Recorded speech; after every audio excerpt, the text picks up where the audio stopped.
Me, so I kind of know the subject better, but I know this one pretty well. I was the first woman in the oil field in 1974, and it was a roustabout, and it's what the word says, you roustabout. If they got a job out here that's filthy, dirty, then you go get to do it. And I became a water flood injection operator, went from there, transferred to Mississippi, had to go back down as a roustabout, but did it for personal reasons.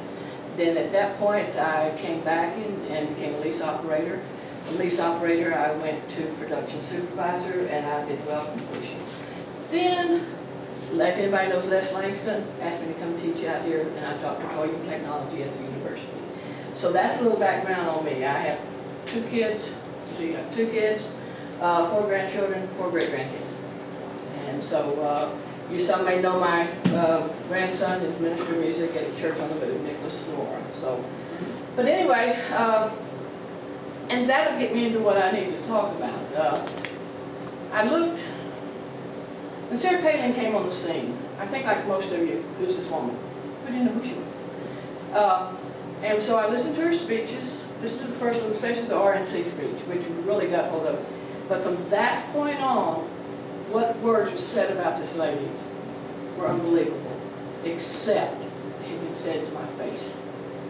When I went to work in the oil field, these words were said to me.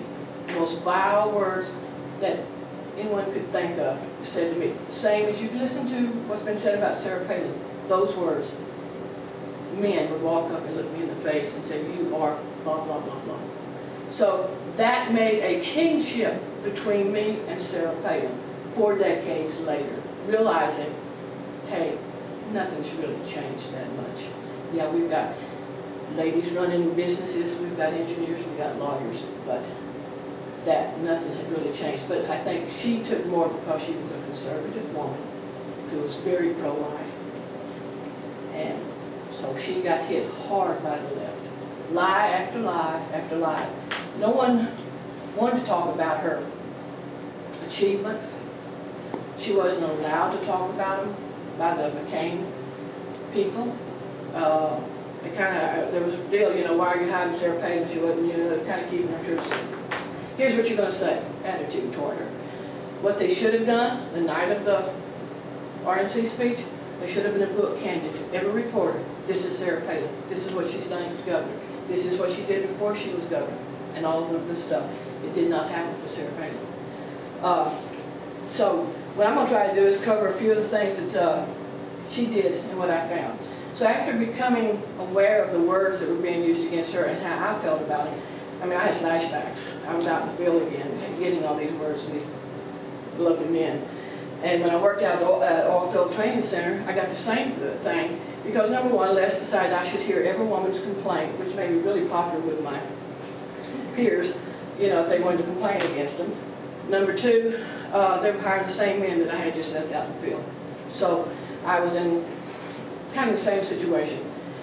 So anyway, after I started, I did something the media doesn't seem to want to do. I did research. I went online, pulled up Sarah Palin, went back to 1992 when she first got into public office. She and to see what she accomplished. And as I was looking at it, she registered as a Republican in 1982. I was 18 years old. And so as I was looking at the things that she had done, I found 3 things. Number one, her core values had not changed from 1992, from as far back as I could go. It's 1992 till today. She has the same core values. God, God, family, and country. And that is her core. She takes that core, and under that core, she incorporates less government,